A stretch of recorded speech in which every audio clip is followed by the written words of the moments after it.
Thank you, colleagues, for joining. I just want to thank you for your time that you took to join this lecture. Our topic today will be focusing on the B-BBEE, what is called the broad-based Black economic empowerment as a policy. There is a fundamental question that we need to answer, all of us.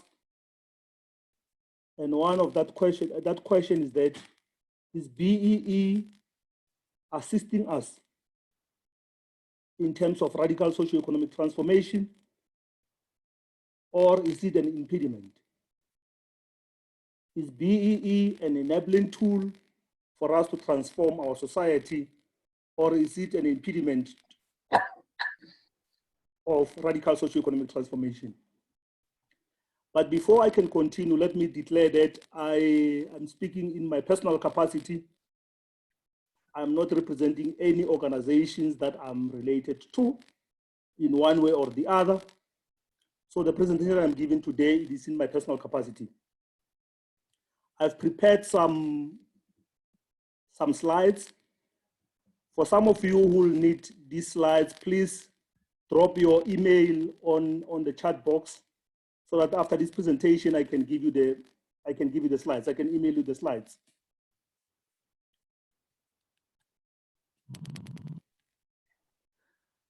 First, in my introduction, I want to indicate that it remains a fact that apartheid South Africa thrived through brutality and deliberate discrimination against Black people.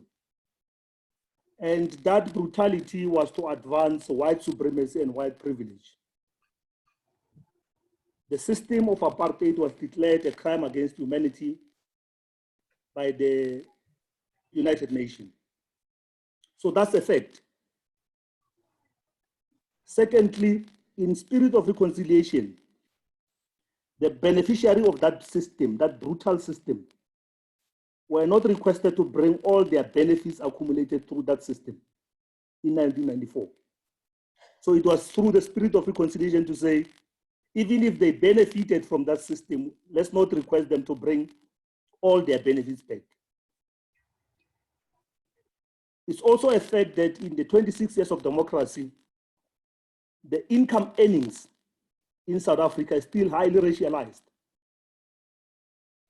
The report indicates that the monthly earning amongst Black, who account for over 80% of the population, is around 6,899 per month. So an average Black earns about 6,000 rand per month, while an average white person earns 24,000 a month. That's a fact, and there are reports to substantiate that. It is also a fact that in these 26 years of democracy, there is still high gender pay disparities in South Africa. Female workers accounts for around 51% of the population and earn approximately 30% less than a man. So women are paid 30% than a man, irrespective of being in the same position, same qualification, and same experience. It is also a fact that the Blacks who account for over 82% of the population, over 80% and roughly it's 82%, they make up the bulk of the country's jobless people. So majority of Blacks are unemployed, while less of the whites are unemployed. Those are the facts, and that I want to start my presentation with. These are the facts that I can even share with you the sources where I got these facts. So in these 26 years of democracy, we are still having a highly racialized income earnings, a gender disparities in terms of payments, and our unemployment is characterized by race.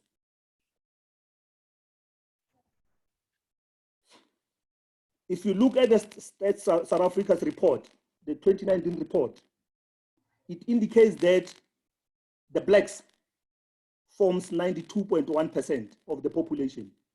Blacks in this country are around 54 million. And when I'm saying blacks, I count Africans, Coloreds, Indian, and Asians. So the total number of Africans, Colored, and Indian and Asians in this country is around 54 million. And the whites are around 4 million. Those are the stats from Stats SA.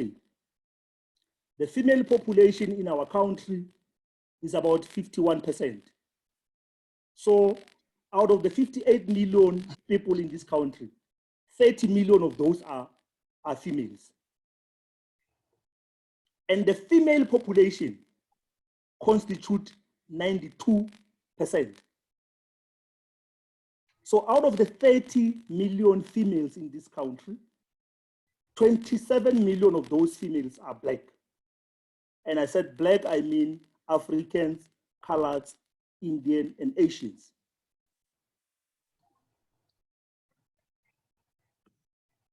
Before I can go deeper into my presentation, I want to foreground my submissions on the principles of BEE by submitting on the following. I want to submit to you that if there was no apartheid that privileged the minority group, there'll be no need to have a BEE Act. Let me repeat. If there was no apartheid that privileged the minority group, there'll be no need to have a BEE Act. I also want to submit that the BEE Act was designed to contribute in eradicating the socio-economic inequalities that are the legacies of apartheid characterized by race, gender, and disability.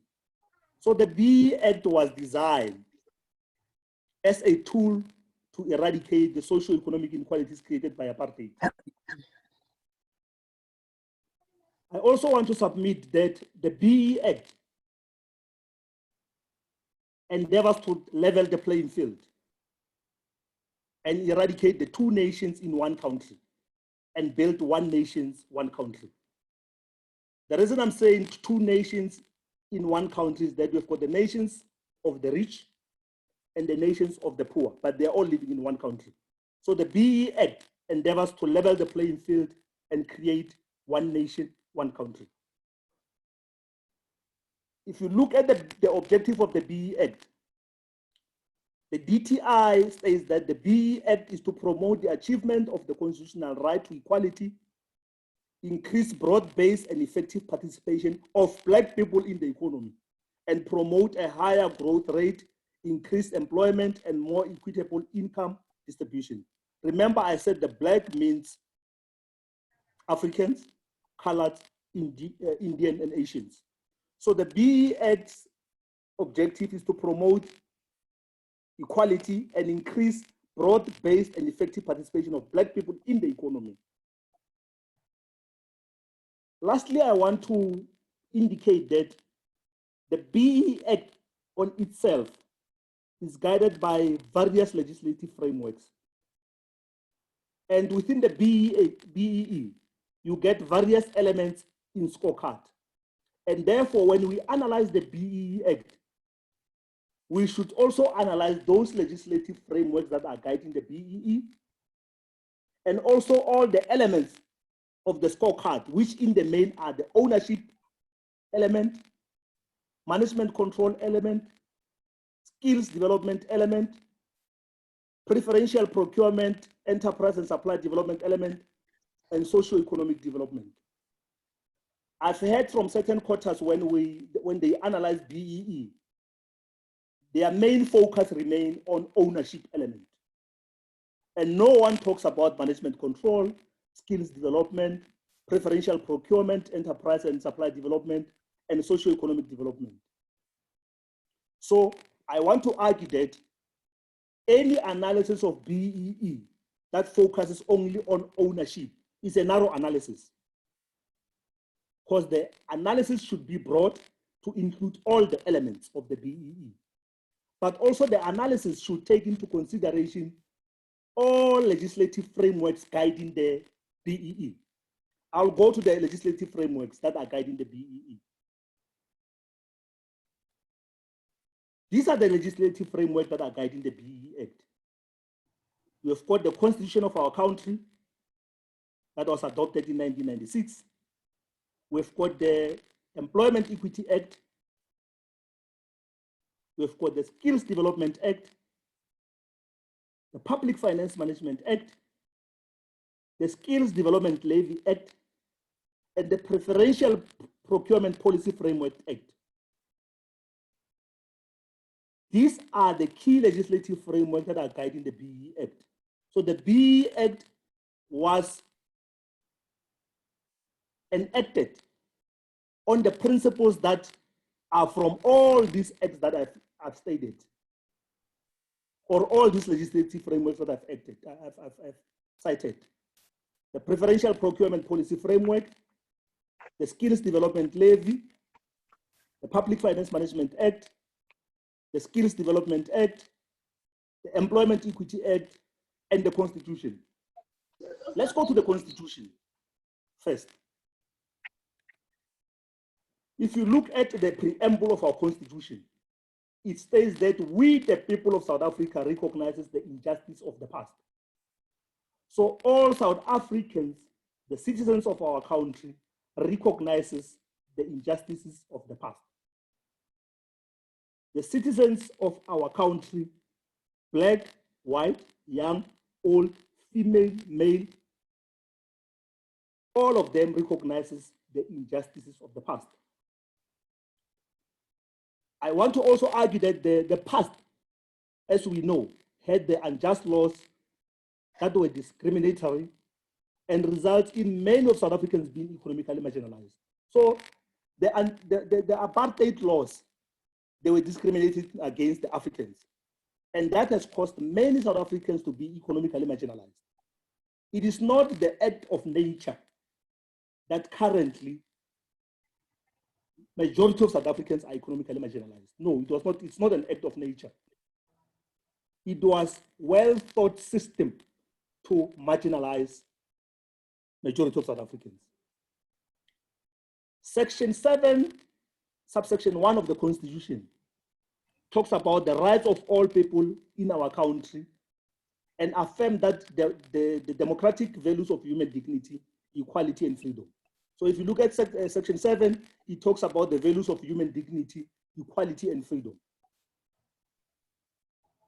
If you go to section 9, subsection 3, it talks that the state may not unfairly discriminate directly or indirectly against anyone on one or more grounds, including race, gender, sex, pregnancy, marital status, ethnic or social origin, color, sexual orientation, age, disability, religion, belief, culture, language, or birth.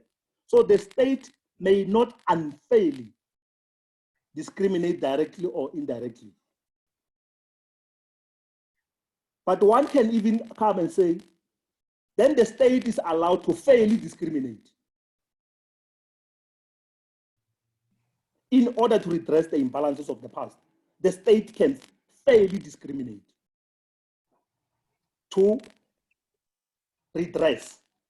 The state can fairly discriminate to ensure that we redress the imbalances or the injustices of the past. Section 217, subsection 1 of the Constitution states that an organ of the state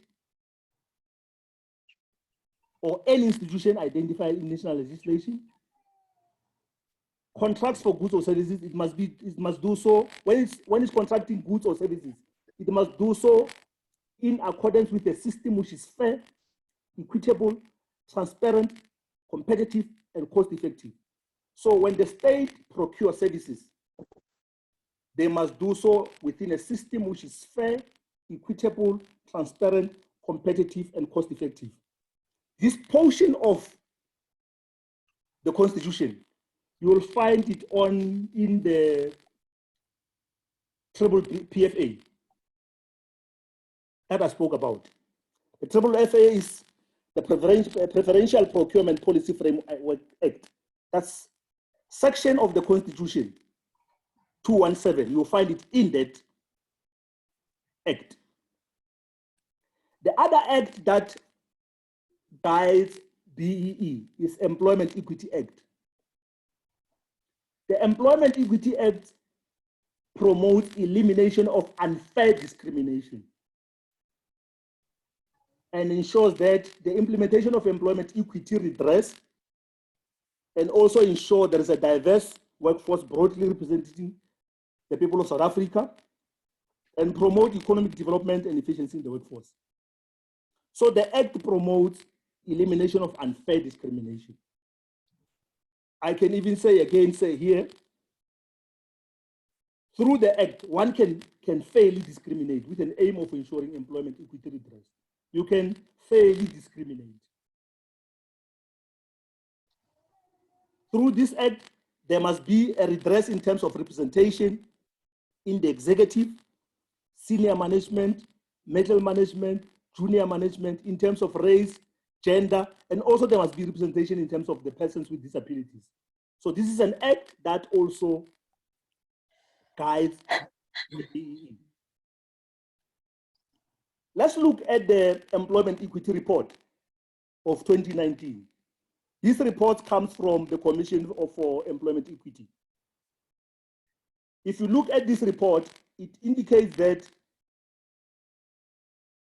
Africans constitute a larger majority in government. Africans constitute a larger majority in government, and the whites are a little bit few. In fact, they form only around 11%, or let's say 12%. So the 88% of the employees that you find in government are blacks. When I'm saying blacks, I say African, coloreds, and Indians. But when you go to the private sector, you'll realize that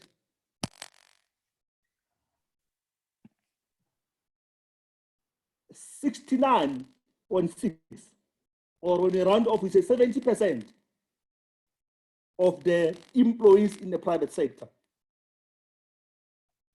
are white, and the 30% are blacks. So those are the reports from Employment Equity Commission.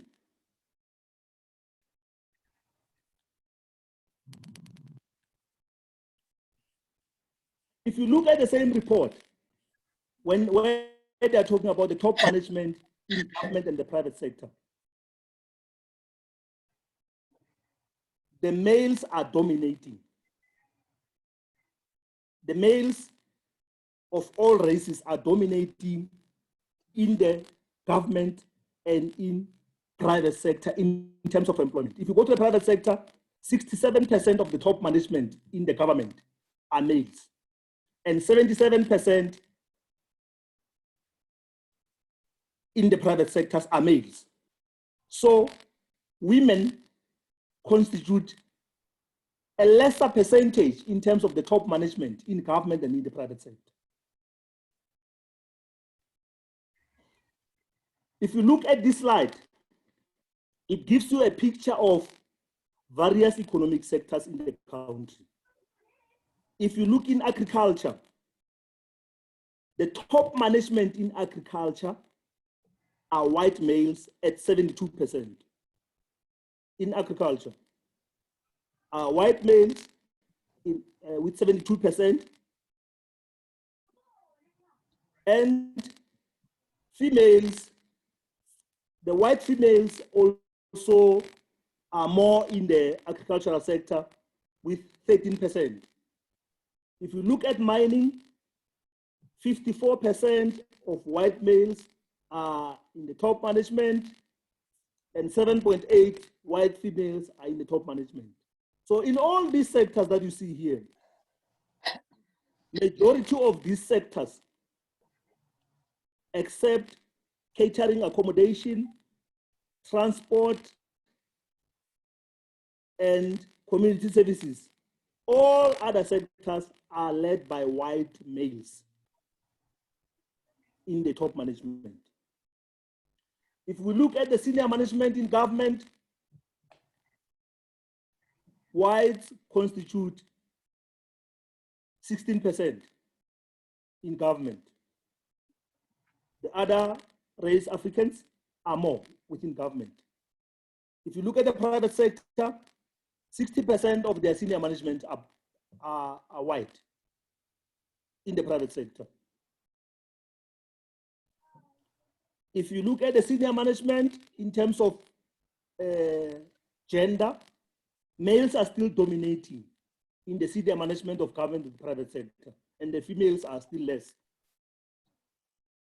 If you look at the senior management per sector, still majority of the people that are there and leading in agriculture are white males, in mining are white males, in manufacturing they are white males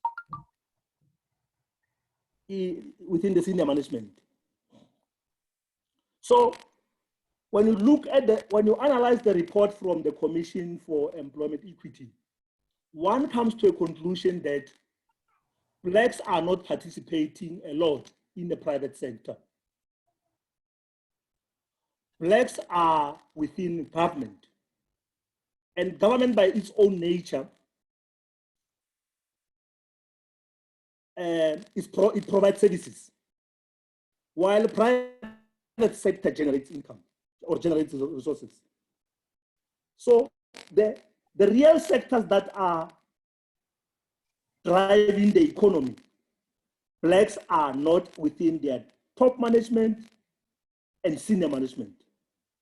Women are not at the top management and senior management. And remember, I said, when I was quoting the population, majority of the people in this country are blacks, majority of the people in this country are women. So that is one element of the BEE. The Employment Equity Act talks about these things, ensuring that within your senior management, your middle management, your junior management, you have got representation of those who were previously marginalized, blacks and black females and disabled persons, persons with disabilities. The other act that guides the BEE, the Skills Development Act. The Skills Development Act, the aim of the Skills Development Act is to expand knowledge and competencies within the labor force so that we can improve productivity, improve employment, and improve the quality of life of workers. Because if these people now are employed and they've senior positions and are earning well, you will improve the quality of their lives. And also, you will assist them within the prospect of work and labor mobility. They can change companies, they can move from the private sector and go to government, they can move from government, they go to the private sector. That's the purpose of the Skills Development Act.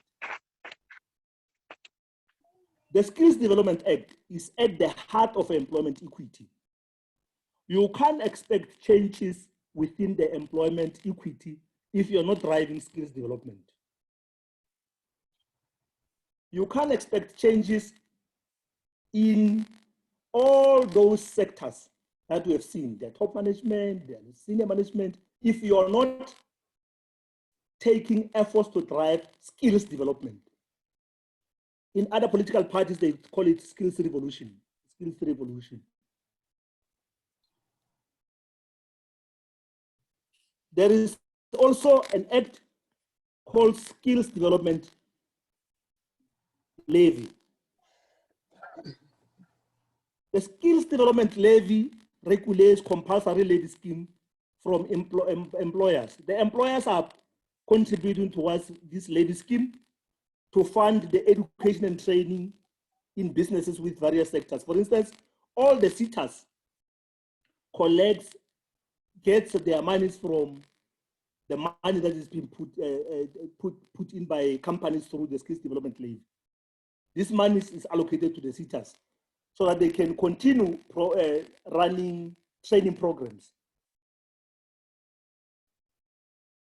So within the skills or the skills development levies, programs that are funded are through internships, learnerships, apprenticeship, bursaries, portable skills, you can name them. So the skills development levy also contributes towards the BEE. The interesting act that also contributes is the Public Finance Management Act, PFMA. The PFMA regulates financial management in government, national and provincial. When you go to municipalities, there's MFMA, but at national and provincial, there is PFMA. One can ask a question to say, but companies are not using the PFMA, and that person will be correct. But if you look at the BEE, especially this act, which promotes affirmative procurement and access to economic opportunities for historically disadvantaged, it has got an influence on how companies has to deal with an element of preferential procurement. The way they are scoring when people are tendering, the way they are providing a tender in terms of saying, we want a woman on this one. Those are the principles from the PFMA.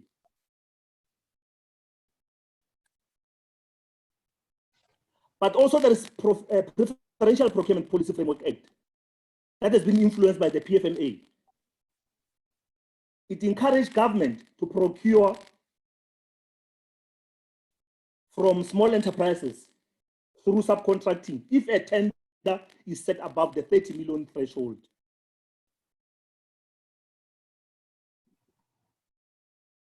One can ask what is happening now. I've listened to a clip from the Treasurer General of the ANC, Ntate Paul Mashatile, saying currently majority of the PPE, protective clothes that the country is purchasing, are being bought from foreign countries.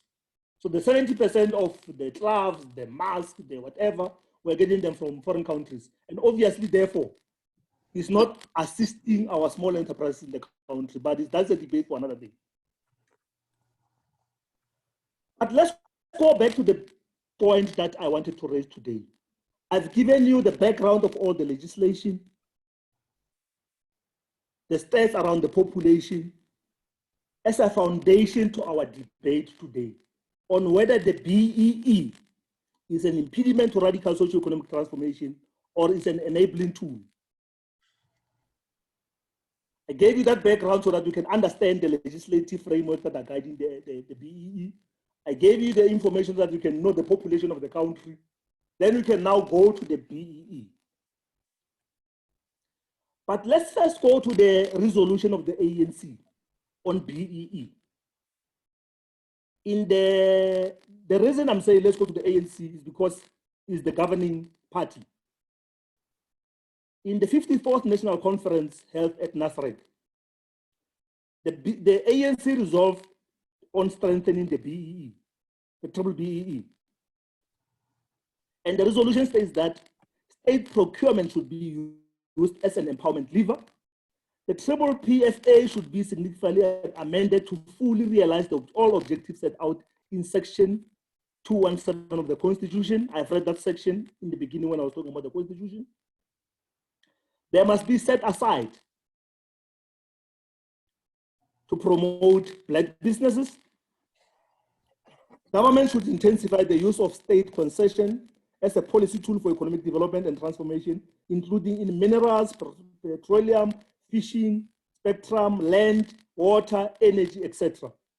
And if you look at all these sectors, are the sectors that are currently predominantly led by whites and males.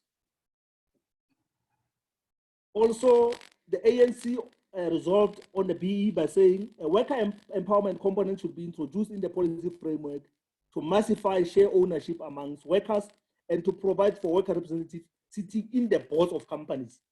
Because in various boards, the workers are not represented, despite them being providing labor and creating wealth for those companies.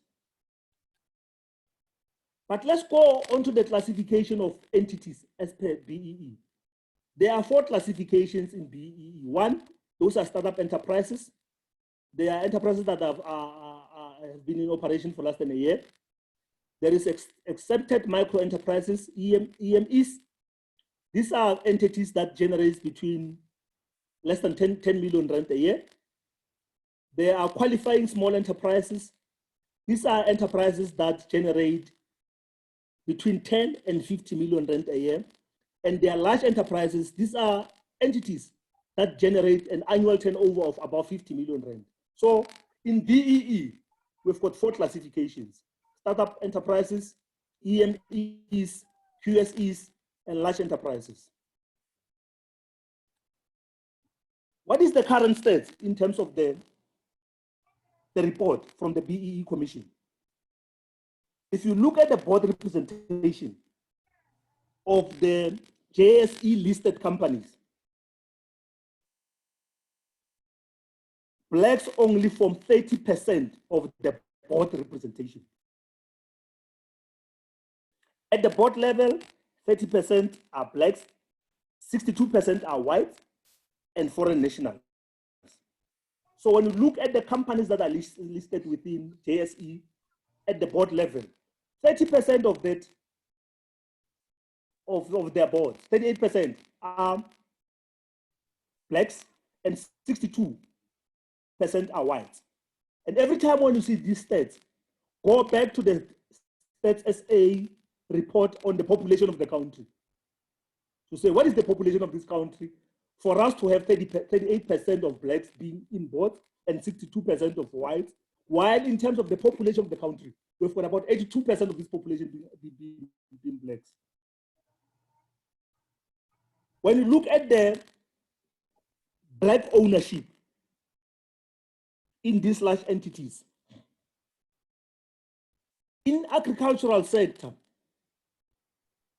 in 2018, only 16.92% of the ownership there were blacks. Only 16.92, let's say 17% in the agricultural sector were blacks. If you go to construction in 2018, only 44% in construction sector at ownership level were blacks. In financial sector, only 22% were blacks in 2018. Forestry, only 40%. And you go on and go on. You will never see any sector where black ownership is about 50%. If therefore, for instance, in agricultural sector, black ownership is 17%, which racial group owns the remaining percentage? If in financial sector, the black ownership is 22%, which racial group owns the remaining percentages? If you look at the black female ownership of these large entities, in 2018, in terms of the agricultural sector, the black female ownership was 6.7%. In construction sector, the black female ownership was 16.25%. In financial sector, in 2018, the black female ownership was 8%. If black female ownership is so little, which gender owns the remaining percent? Which gender own more percentages? Because women or females are owning less percentage.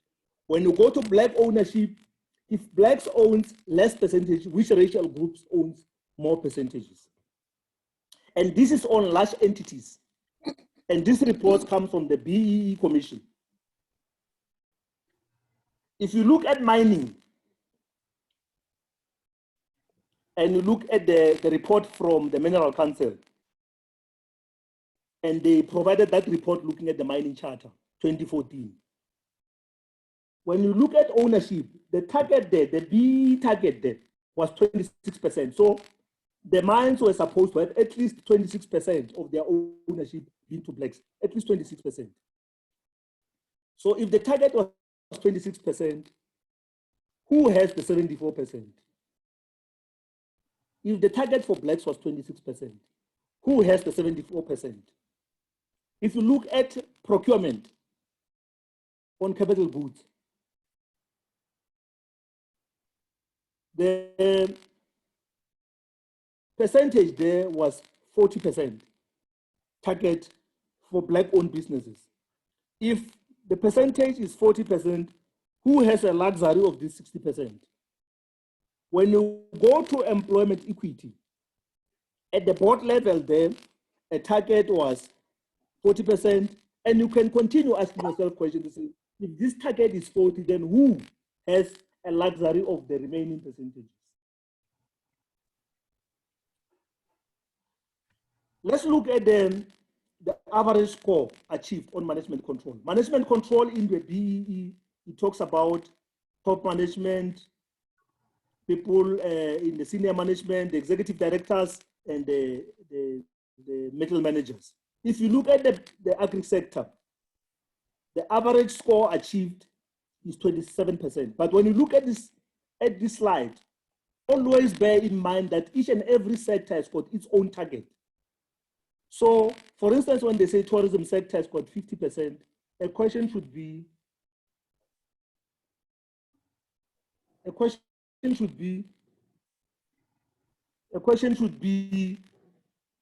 this 50% of achievement, what was the target point?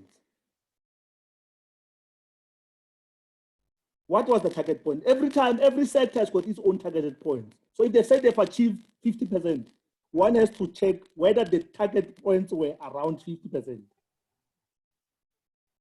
In terms of the enterprise and supply development, but before I go there, let's go to, let's leave management control.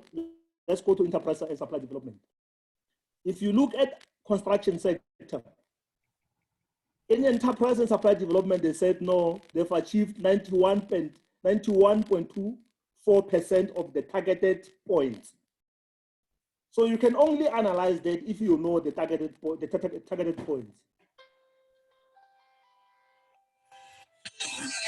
If you go to skills development,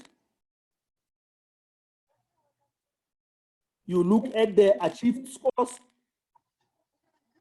In construction center, they said they've achieved 108%. In financial sector, they've achieved 69% of their targeted points. In tourism, they've achieved 74% of their targeted points.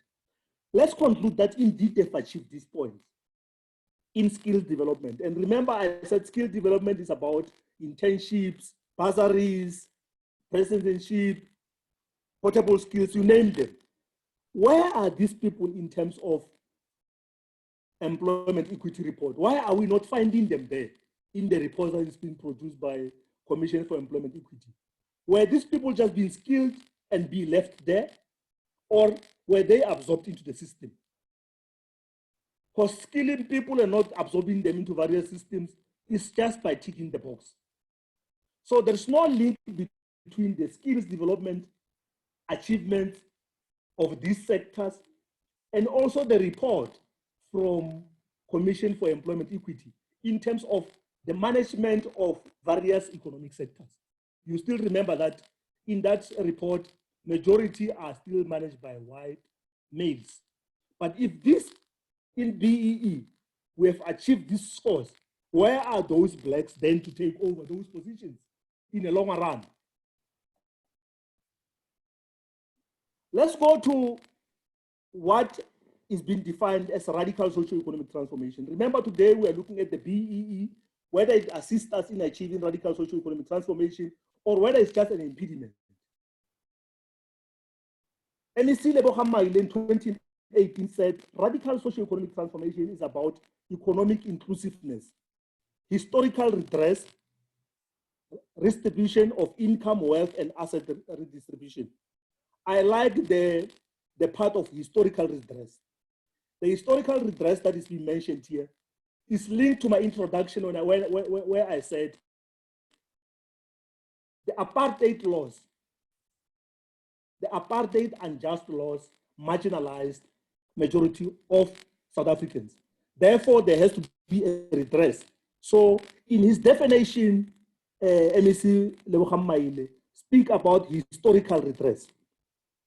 But there's also another definition from the SSCP Second Deputy General Secretary Solima Paila. In 2017, he said, radical economic transformation must alter and do away with the structure of production that we inherited from colonialism and apartheid. So radical transformation should dismantle the structures we inherited from colonialism and apartheid. And for us to do this, we must build intellectual, functional, productive capacity to innovate, invent, design, and make discoveries of finished products. But in my summary, after reading these two definitions from MEC Lebogang Maile and from the Second Deputy General Secretary of Communist Party, Solima Paile, in my summary, I say, socio-economic transformation is about dismantling the colonialism and apartheid patterns of ownership, management, control of systems and structures of economy. So radical socio-economic transformation is about dismantling the colonial and apartheid patterns of ownership, management, control of systems and structures of our economy. Many people have said something about the BEE. And Minister Davis in 2019 said, in South Africa, too much black ownership is not real economic. It's not real economic ownership. Too often, it is only a legal ownership. If you read that statement carefully, you can deduce that Minister Davis was talking already about fronting. That when people are in ownership, it's not about real economic ownership. It's just about legal compliance, because some have been put in this ownership level, and some don't even know. There are some cases where you'll find that an employee of another person is being listed as a shareholder for some company, but this person doesn't even know. So too much black ownership is not really economic. Too often, it is just only a legal ownership. In 2016, the then President Ramaphosa said the following: the practice of fronting by some companies had been identified as a significant problem since the implementation of B-BBEE. Fronting is therefore what I call a gross abuse of the very important process of economic transformation. It undermines the purpose of BEE policies. The then Deputy President identified fronting as one of the challenges of the B-BBEE. In 2014, the then President of the country, Jacob Zuma, said black economic empowerment had not yet benefited a wide enough segment of society. Fronting and tender abuse is an unintended consequences of an overemphasis on diversity of ownership and senior management in implementing broad-based black economic empowerment. Even here, the then President, Jacob Zuma, was talking about fronting as a challenge of BEE. The then Minister of Finance, Pravin Gordhan, in 2010 said, the BEE policies have not worked and have not made South Africa a fair or more prosperous country. So the then Minister of Finance was very blunt and said, no, the BEE policies are not working and are not making South Africa to be prosperous. In 2009, Moeletsi Mpeki, in his book, The Architect of Poverty, said, black economic empowerment has not, however, proved to be a fatal blow to South African oligarchs that Nelson Mandela and the black nationalists of his era once envisioned. In fact, it struck a fatal blow against the emergence of black entrepreneurs by creating a small class of unproductive but wealthy black crony capitalists made up of ANC politicians, some retired and others not, who have become the strong allies of economic oligarchy, that is ironically the caretaker of South African industrialization. Moeletsi Mbeki here said the Black economic empowerment has benefited the few ANC politicians, some retired and others not. In 2006, his brother, the then president, Thabo Mbeki, said, "We are indeed making progress towards the achievement of the objectives of the broad-based Black economic empowerment. We are determined to accelerate the progress, bearing in mind that it will take time to eradicate the centuries of legacies of colonialism and apartheid. We are convinced that we will, in practice, continue to give the meaning and concrete expression to the promise we have made that we have entered our age of hope." So the then President Thabo Mbeki was very optimistic that BBEE will assist us in eradicating the centuries of the old legacy of colonialism and apartheid. And in 2004, the then president, same Thabo Mbeki, said, "There are some in our country who regularly communicate the entirely false message that the Black economic empowerment benefits almost exclusively a small elite composed of members of the ANC." So this statement of the then President Thabo Mbeki in 2004 is different from the statement that was said by Moeletsi Mbeki, where he alleged that the BEE has benefited a Black crony capitalist made up of ANC politicians, some retired and others not. So these are the remarks, and you can go and get other remarks from other political parties where they claim that the BEE has not worked. And I even wrote an article in Daily Maverick that I will share with you, those who are going to give me their emails, where I said the subjective phobia on the BEE must be challenged. When I was saying subjective phobia is that people are only looking at ownership when they're analyzing BEE.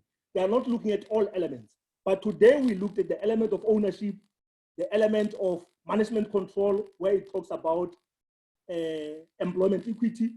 We looked at the skills development, and those are the three key things that we looked at. We did not look at the procurement.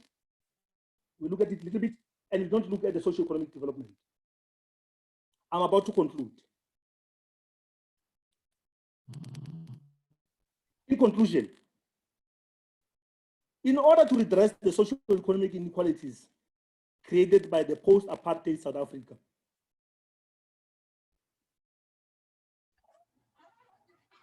in order to redress the socio-economic inequalities created by the apartheid South Africa, the post-apartheid government put in place laws with the hope of attaining equality. One of those things that they put is the Constitution and the BEE Act, and all the legislative framework that I've cited. All those frameworks were enacted post-1994. So the post-apartheid South Africa wanted to redress the socio-economic inequalities by putting those laws in place. I want to repeat the objective of the BEE Act. The objective of the BEE Act is to promote the achievement of constitutional right to equality, increase effective participation of Black people in the economy, and promote a higher growth rate, increase employment, increase more equitable income and distribution. BEE Act is one of the acts that was enacted by the post-apartheid government in 1994, post-1994. This law was not there before 1994. In the process of redressing the imbalance of the past and ensuring that the playing fields are level, one can be fairly discriminated directly or indirectly. But those who were marginalized and still suffering the consequences of being marginalized post-1994 must not be discriminated. For instance, a company can decide to say, for this position, we are going to appoint a woman, or let's say a Black female.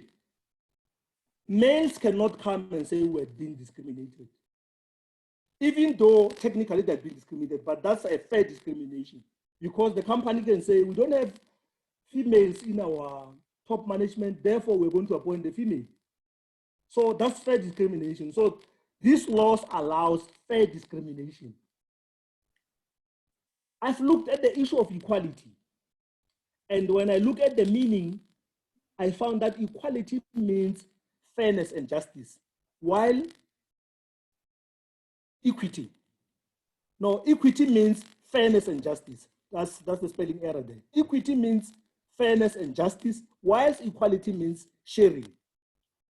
So the question is, when we deal with socio-economic injustice of the past, do we need equity first or equality? Remember, I said equity talks about the fairness and justice, and equality means equal sharing. Is it fair to deal with equal sharing when the playing field is not leveled? Or should we level the playing field first using equity and then go to equality? That's the question. Are the current minimum targets set for each and every element of the BEE addressing equality and ensuring increased and effective participation of the blacks? If you look at the targets that have been set, are they ensuring addressing equality? Are they addressing equal sharing? For instance, in one sector, the target ownership of black is 30% in one sector. They say for this company to be compliant, they must have 30% of black ownership. Then which racial group gets the 70%? If that is equal distribution. If we talk about equality, the other ones get 30, the other one will get 70. But we still talk about equal distribution. In management control, the minimum target set for black females in other sectors is 40%. Then which gender is entitled for the 60%? If you talk about equal distribution, one gender gets 40, the other one gets 60. Is that equal distribution? If skills development is not linked to career progression within some of the companies, will the ideals of employment equity ever be realized? I ask that question. If people are just being trained and not being taken through the system in terms of being offered opportunities and have career progression within the companies, will the employment equity ever be realized? Those are the questions that I want to pose and for us to deliberate on. As for the following recommendations, based on all the information that I've provided or I've presented, I submit that the BEE is a very transformative tool that needs to be strengthened to advance radical socio-economic transformation, which seeks to realize full and active participation of the majority in the ownership, control, management of systems and structures of the economy. So the question of whether the BEE is an impediment or is an enabling tool has been answered here. I'm saying it's a transformation tool that needs to be strengthened. But I therefore recommend the following: the unapologetic progressive agents of transformation that are already in the ownership level, the boards, and all management control levels of various sectors must be supported in their fight against lack of transformation in the ownership, management control of system and structures of economy. We have got unapologetic progressive agents of transformation who are serving in ownership levels, the board, the management control of various companies. We must identify them and support them in their fights against lack of transformation in the ownership, management control of system and structure of economy. That's the first thing that I propose that we should do. Secondly, there's something called fronting. And I divide fronting into two: the conscious fronters and the unconscious fronters. The conscious fronters are those who are planted at ownership level, the boards and management control in various sectors to be the gatekeepers and defenders of the status quo. And they are aware that they are just being planted there to be the gatekeepers. They are aware. They must be identified, exposed, and without fear or favor, be taken head on until they repent and reach their Damascus moment in terms of fighting for socio-economic transformation. If they are conscious fronters in various sectors, who are defenders of the status quo. We must identify them, expose them without fear or favor, take them head on, with the hope that they will repent and reach their Damascus moment in terms of fighting for socio-economic transformation. Even in the Bible, they talk about Saul reaching his Damascus moment and becoming Paul. So hopefully when we identify them, expose them, take them head on, they might repent and reach their Damascus moment. Number 3, there must be a concerted effort to conscientize the unconscious fronters. I said there are conscious fronters and unconscious fronters. The unconscious fronters are given shares and planted in the boards, in management controls, and unconsciously serving as gatekeepers and defenders of the status quo. Some of them, they've been given titles in supply chain, in HR, executives, this and executive that, and unconsciously defending the status quo, not being aware because they lack consciousness. So what we need to do, we need to ensure that we run conscious program, and with the hope that when they are conscious, they might turn into being a fearless, unapologetic, true agent of socio-economic transformation, and they will assist in fighting the system from within. We must conscientize them that the position that you are holding as a Black person or as a Black female, make sure that you open gates for other Blacks that are outside the system. Don't use it as keeping away people away from entering the system. Number 4, we must expose and fight any form of fraud and corruption associated with the implementation of B-BBEE. All these frontings, offering of tenders, we must expose those fraud and corruptions associated with that and fight it. Number 5, we must consider advocating for that compliance target of all elements of BEE focus on equity first in order to address the imbalance of the past and level the playing fields. There must be equity first before we can talk about equality. You can't level the playing field by treating people the same as if they are starting from the same point. Others were marginalized, others were not marginalized. So those who are marginalized, they must be given first preference, and we must level the playing field first. All legislative framework guiding the BEE must be grounded on the principle of equity before equality. All the legislative framework guiding the BEE must be grounded on the principles of equity before equality. If you can do all these 5 things, therefore, BEE can be an enabler of radical socio-economic transformation. In my conclusion, let me quote Chief Justice Mogoeng. He said, most of the problems we have to contend with right now are the direct consequences of colonialism and apartheid.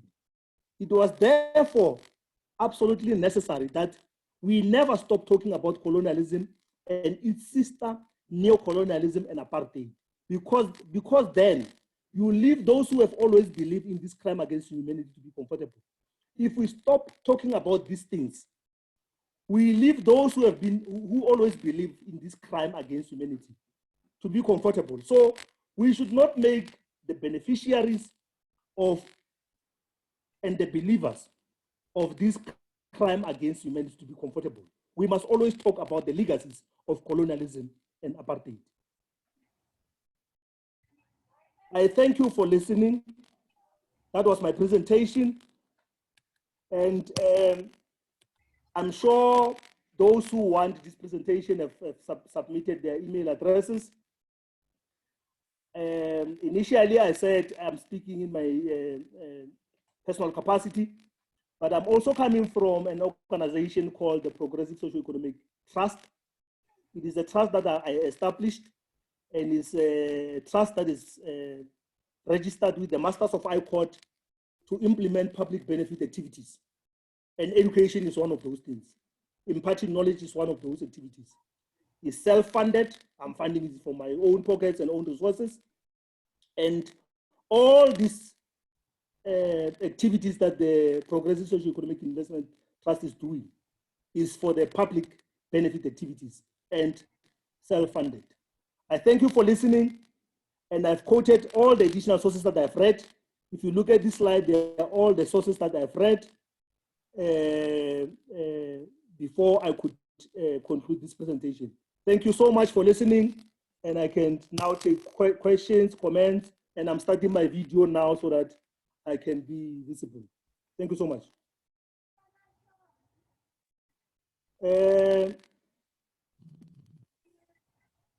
You can unmute yourself so that we can take questions, comments. Musa Nkosi, there is a question from you. Thanks, Chair. Thanks for the wonderful and informative presentation. I think for me, what I would like to add on what you have said in the presentation, I think for me, there was an interesting sort of like model that I had presented to the company that I'm currently working for. I'm in the mining sector, in the consulting space. What I then discovered is that BEE in itself, it needs another driving vehicle that it would empower it. And this vehicle is in the form of for example, in my company, I'm working for a company that is employee owned. So you'd find that some of the guys that would sit on the board, they do not have that much power. But if we can have another vehicle in the form of a share incentive trust system where it's going to be coordinated by a committee of Black people, it will empower the employees, particularly the Black employees, to have more buying power in terms of the share ownership, and they can be able to dictate in some of the decisions of the company to benefit more Black people, particularly it can be the young and the women in general. I think for me, what we need to drive is to have another driver vehicle in the form of share incentive trust that can be built in conjunction with the BE, so that it can be able to capacitate and equip some of our guys to grow and be more capable to dictate, not particularly dictate, be able to push more Black people to benefit in this kind of space. Thank you. Thank you, my brother. Thanks, Mr. Rakolote.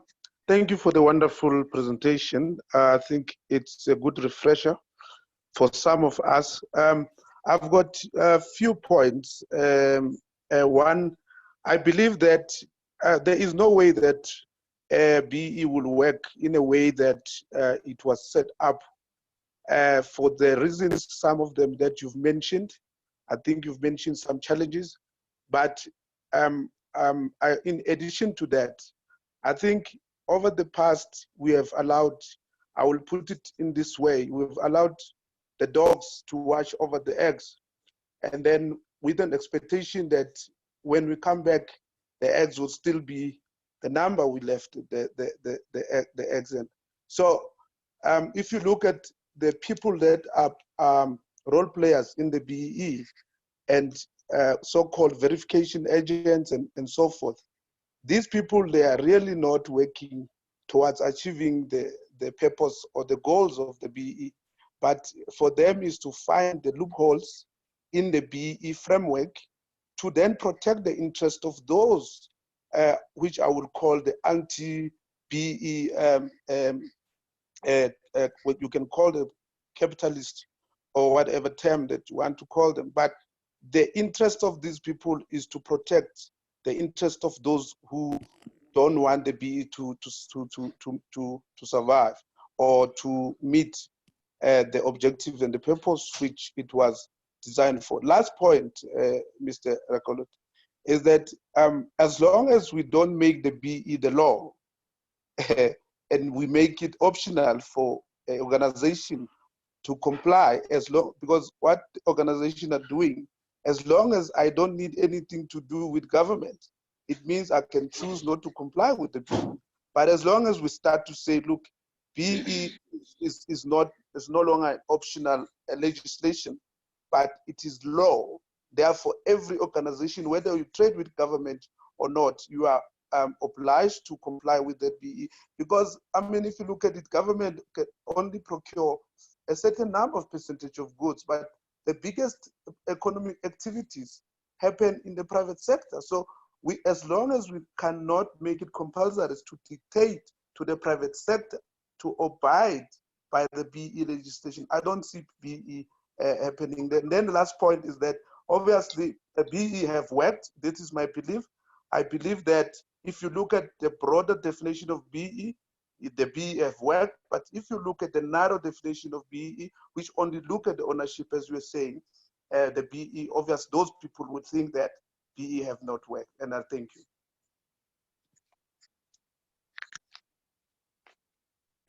Thank you, Vukile. Any comment, any hand? Yes, I have a comment at this side, Chair. Yes. Yes, it's actually a question. My question relates to the extent to which, or your views on how BEE could be effective in the built environment, particularly the professions, because in the built environment you find that, or in the construction sector, you find that you have contractors whom most of them work with the public sector, so therefore it's easy for public sector to make BEE requirements for various tendering, various projects that are on tender by just stipulating that they want BEE level 1, 2, and 3, and 4. And then you then have built environment professional services providers, which, if you look at the statistics from the Council for the Built Environment, you find that the majority of the registered professionals are actually are white in all categories. So this could be construction project managers, this could be engineers, this could be town planners and architects. You find there's a lot of white owned and managed professional services firms, and you find that there's also a link between the registration numbers in terms of professional bodies, and you also find that it's actually the only way to sort of assess the situation is to actually ensure that more blacks are registered through these professional council and engineering council and stuff. And then from there, before, for example, before someone is admitted into professional status as a professional construction manager, they still have to go through some form of mentorship. And the kind of mentorship that they have to go through is usually under these predominantly white-owned and managed professional services firms. So I just want to get your thoughts on how, what do you think would be the most effective way? Because it's been 20 years now since the Council for the Built Environment has been started, and the various professional associations that support it and councils. And there hasn't really been much of an impact. And the structure still remains largely white, and it's still white, and it's proving even more difficult to transform. So I just want to get your thoughts on perhaps, what do you think perhaps could be the right approach in that area? Thank you. Thank you so much. Any last hand before I respond? And others are also welcome to respond to any question that's been raised. Thanks, Chair, again. For me, just to be an addition to what the previous speaker was saying, Comrade Roni. For me, it's in the space of junior artisanal mine companies. I think there's a lack of capacitation. I think then what's your take on how can we work about and ensure that the artisanal miners form part of the strong commercial side of the mining space in terms of the BEE? Okay. Anyone wants to attempt to respond to these questions before I respond? Can I maybe try? It's Godfrey here. Thanks, Sedikor. Brilliant for the presentation. I think maybe just for Ronnie's part, it goes back to that element of, change will only take place when there's adequate frustration taking place around. And I think you've, and also going back to what Vukile was talking about, unless the right level of people are frustrated with the current status quo when it comes to BEE. Because the way I see it now, the regulations around BEE B-BBEE Act. There's no issue there. It's the implementation and the monitoring thereof. And I think at this point, as long as we are not seen to be, disturbing the status quo enough to almost like force the change, it's not going to happen. So the right people need to be frustrated, and the right systems need to be put in place to monitor the implementation and the rollout of the BE, because ultimately that's why things will change. Okay, thank you so much. I think that Dr. answered the questions correctly when he said, until we make it compulsory for everybody or every company, we're not going to win. Because as it stands, other big companies have got, they who are not doing business with government, they don't take BE as serious. But secondly, within the professional built environment, we need to intensify skills development. There is this, I spoke about the skills development levy and monies that are being collected for internships, bursaries, and whatever. We need to have a skills revolution around that area to ensure that we have got a lot of Black people entering the built environment. First, before we get worried to say, now most of the professional companies are owned by white. Let's have majority of the Blacks entering that space. Then when they've entered that space, and we've reached that stage of Bugile whereby BEE becomes compulsory, they'll be compelled to open up those, for those who have got skills, to participate and be mentored. That's how I can respond to that questions. And any other questions? Can I just raise a point, Chair, to maybe to that question or to that answer? Yes. That one of the problems or the challenges, particularly that young professionals raise in that space, is that you find that the professional councils that assess competency are largely dominated by these so-called experienced individuals, whom, for example, if you work for an emerging professional services firm based in the Eastern Cape, for example, regardless of, for example, the type of projects you would get are limited to the size of the company. So if it's a relatively small upstart company, and you learn around that space or that environment, when you go to these professional interviews, for example, you are then confronted with a situation where there's this inherent assumption that if you've only worked in school infrastructure projects and you've not worked in a civil engineering project,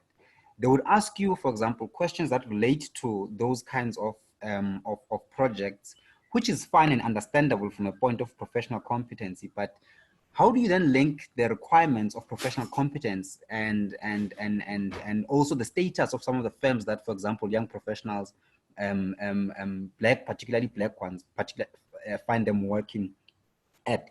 There's then a trend that then happens where you find, there's the registered professionals where they are predominantly white, and there's unregistered, or there's candidates that are predominantly Black.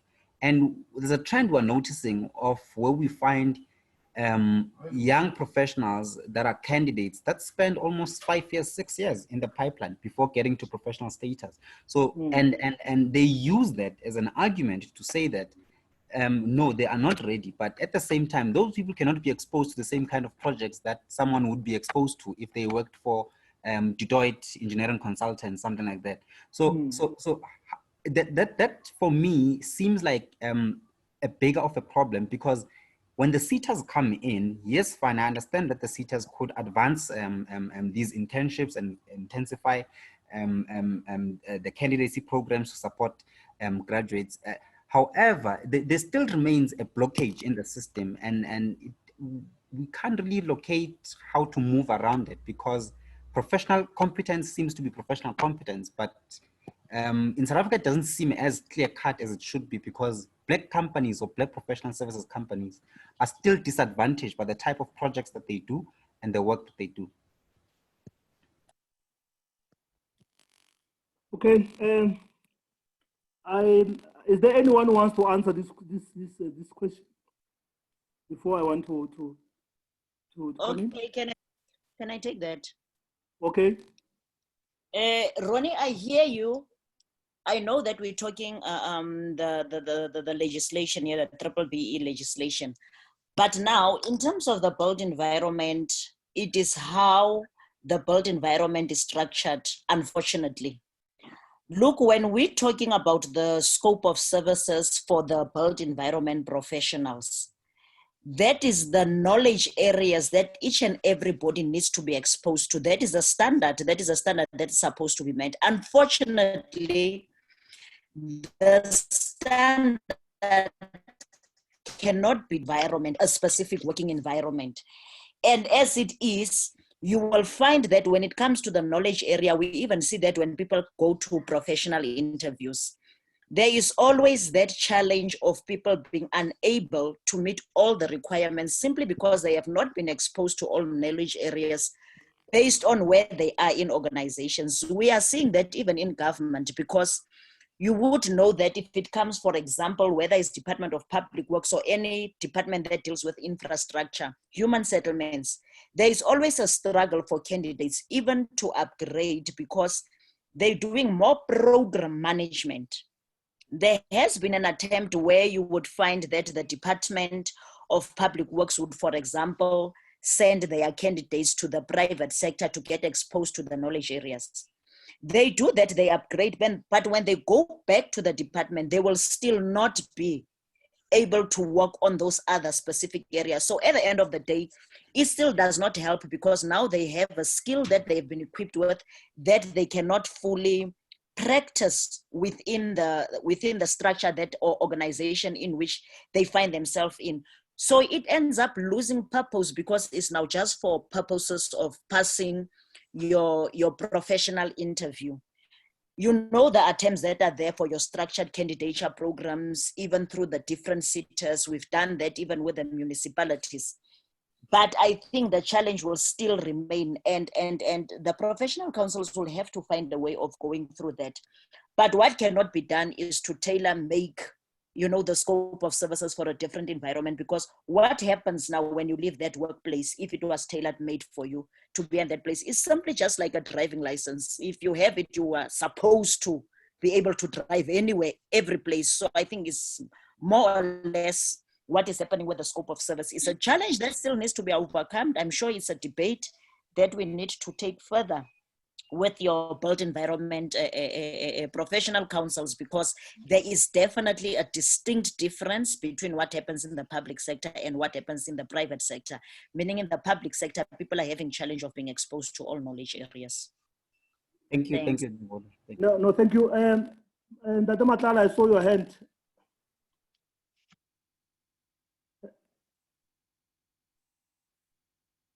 Okay, the next person who wants to ask a question.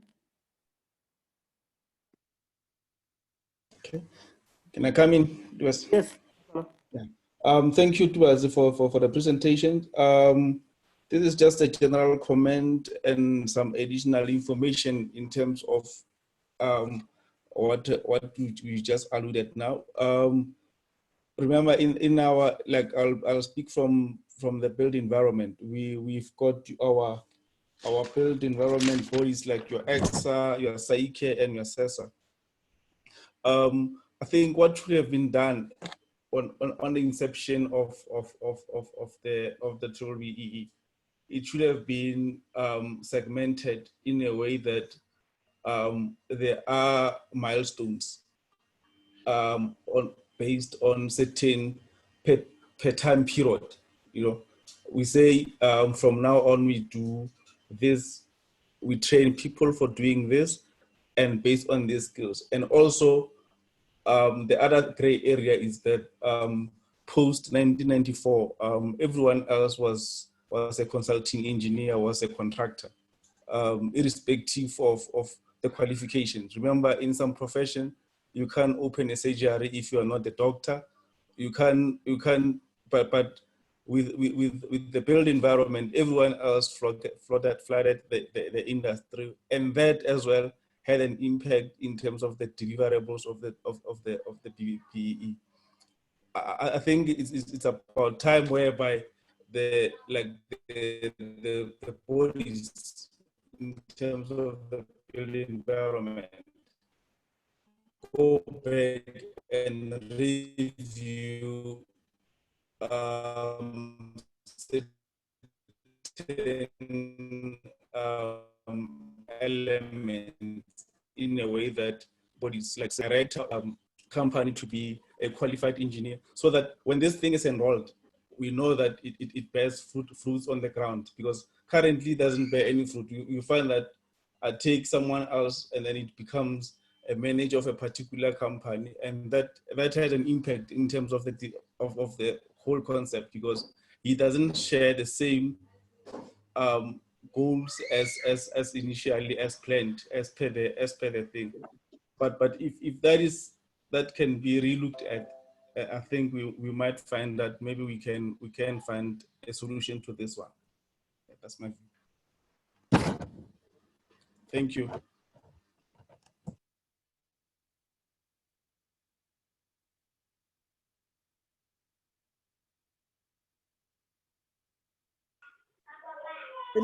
Anyone who wants to come in?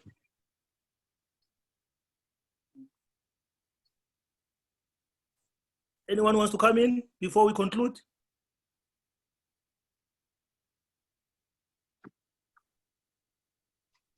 Colleagues, thank you so much for your participation. Those who have submitted their email addresses, I'll send you the presentation. I want to appreciate your time. Thank you so much. And stay indoors. Oh, there's the new regulations, so you can go and jog, but there's a time also for that. Don't go and jog during the middle of the day. Thank you so much, colleagues, and stay blessed. Bye. Thank you.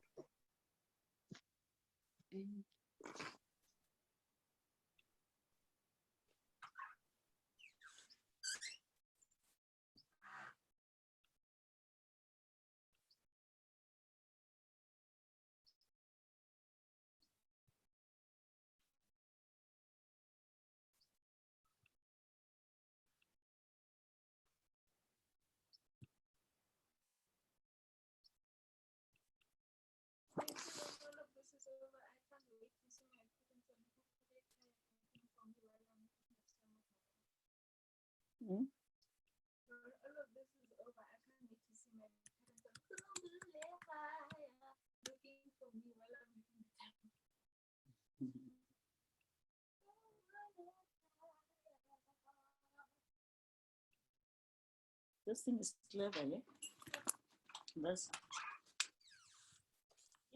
This thing is clever, wait.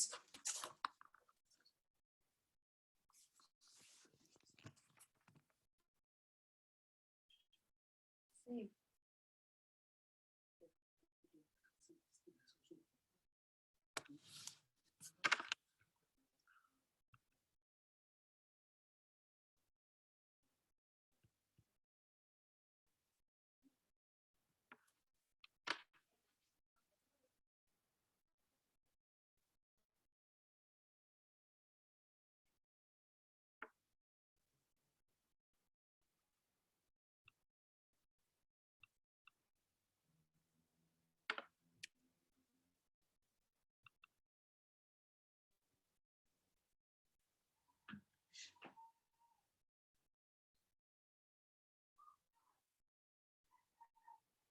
Just switched off completely. It was not working. So it's not even closing that. Now it's